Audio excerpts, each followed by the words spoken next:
खुलुमबाय लोगोफोर नोंथांमोननि गेजेराव दिनै आङो खाम्बा बरगयारि सारनि मोनसे बाथ्राखौ लानानै रायज्लायदों। खाम्बा बरगयारि सारा दिनै मिडियायाव मोनसे बाथ्रा बुंदों। दानि सोलिफु सरकार आरो बै समाव गावसिनि एसे गुजुदों देहाया माने सोलिनाय सरकार बिनि सायावहाय बिथाङा बाथ्रा बुंदों जे नोंथांमोननि गेजेराव एकदमबारे स्पष्ट बुंगोन जे खाम्बा बरगयारि होननाय बायदिब्ला गोदोनि समाव जेनोखि बिटिसि आव असान्थि होनबाय थायो दावराव दावसि जादों नंगौ जों मानिनानै लायो बे खोथाखौ नुनो खिन्थु दावरावखौ सोर खालामदों गोदोनि समाव जेनेबा एबसुआनो नों बड'लेण्ड बिदों राजा लामा होबथादों बायदि बायदि खालामदों बुहुत घटना जादों दा बिनि गेजेरावहाय दिनै सान्थि फैदों होननानै बुङो दिनै बिटिआरनि सरकार एबा दानि इउपिपिएल गभर्नमेन्टआ सान्थि फैबाय नाथाय उन्नति फैबायखौ मानो बुङा होनना बुंदों जौगादोंखौ मानो बुङा दिनै बिटिसि आव बेसेबां उन्नतिफोर फैबाय गुबुन माखासे कलेज इउनिभारसिटिफोर जानानै फैबाय स' बेफोरखौ मानो बुङा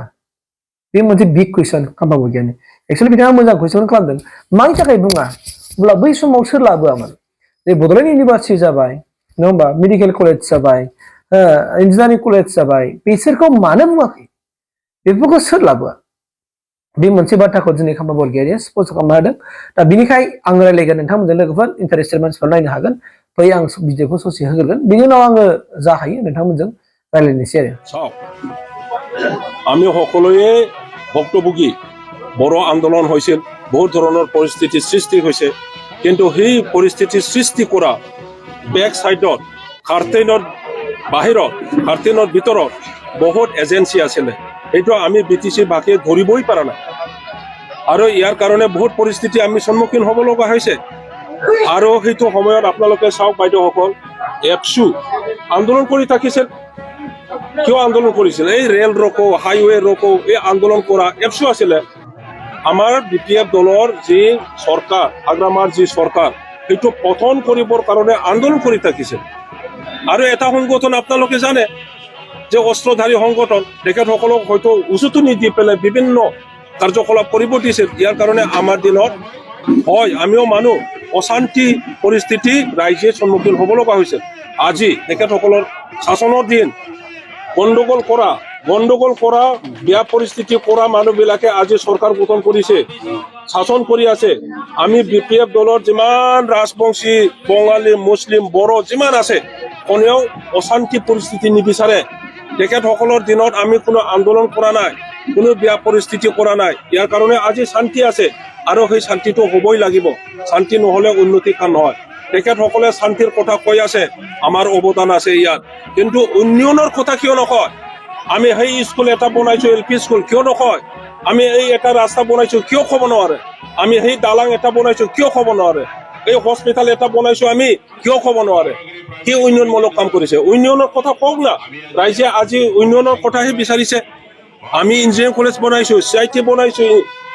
মেডিকেল কলেজ বনাইছো নার্সিং কলেজ বনাইছো ইউনিভার্সিটি বনাইছো তেখেতসকলে এটা ইঞ্জিনিয়াৰিং কলেজ বনাই দিয়ক না এগ্ৰিকালচাৰ কলেজ লাগে আমাৰ বিটিসিত কিয় বনোৱা নাই ফৰেষ্ট আমাৰ গোটেই উত্তৰাঞ্চলটো ফৰেষ্টৰ কিবা এটা স্কুল বা কলেজ লাগে আমাক য'ত ৰেঞ্জাৰ ট্ৰেইনিং হয় য'ত ডিঅ'পত ট্ৰেইনিং হয় য'ত ডিঅ'প হয় ৰেঞ্জাৰ হয় সেইবোৰ লাগে আমাক কনজাৰভেশ্যনৰ আমাৰ ইনষ্টিটিউট লাগে অনুষ্ঠান লাগে কিয় বনোৱা নাই তেখেতসকলে শান্তি ৰাতিৰ শান্তি दिनर शांति बोली नुबाय लोगोफोर नङा होमबा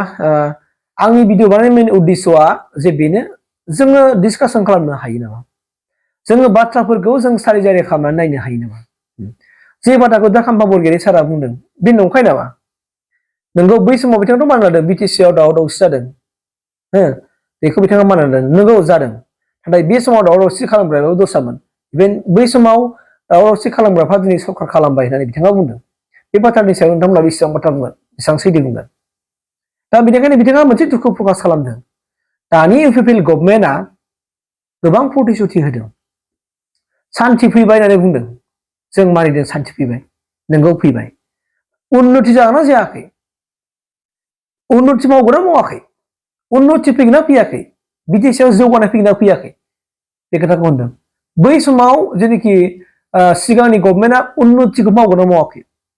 डेभेलपमेन्टखौ मावगोन ना मावाखै मोनसे कुइसन मानो बुङा होननानै जे थांनाय समाव जे दिनै दा नोंनि मेडिकेल कलेज जानानै थांबाय बड'लेण्ड इउनिभारसिटि जानानै थांबाय इन्जिनियारिं कलेज जानानै थांबाय गोबां माखासे स्कुल कलेजफोर जानानै थांबाय बेफोरखौ मानो बुङाखै बिथाङा बे मा उन्नति नङा ना मा होनना बुंदों बिथांमोना दिनै मानोसो उन्नति लाबोनो हायाखै होननानै जुदि बिथांमोना गोसोब्ला क'क्राझाराव मानो एग्रिकालसार लाबोआखै होनना बुंदों एग्रिकालसार कलेज लाबोदोंना बिथाङा स्पष्ट बुंदों एग्रिकालसार कलेजखौ मानो लाबोनो हायाखै फरेस्टनि मानि थाखाय माने स्कुल लाबोनो हायाखै बिथाङा कुइसन खालामदों जे जोंनि ओनसोला फरेस्ट एरिया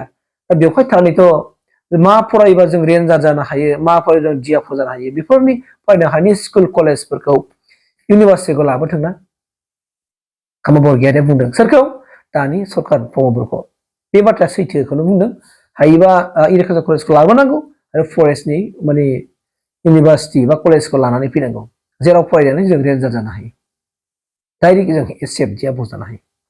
बे बाथ्राखौ आरो बे मोजां बाथ्राखौनो बुंदों खुनु मोनसे बेले बाथ्रा नङा थार बाथ्राखौनो बुंदों खामा बरगयारिया आरो बिथाङा होनदों जे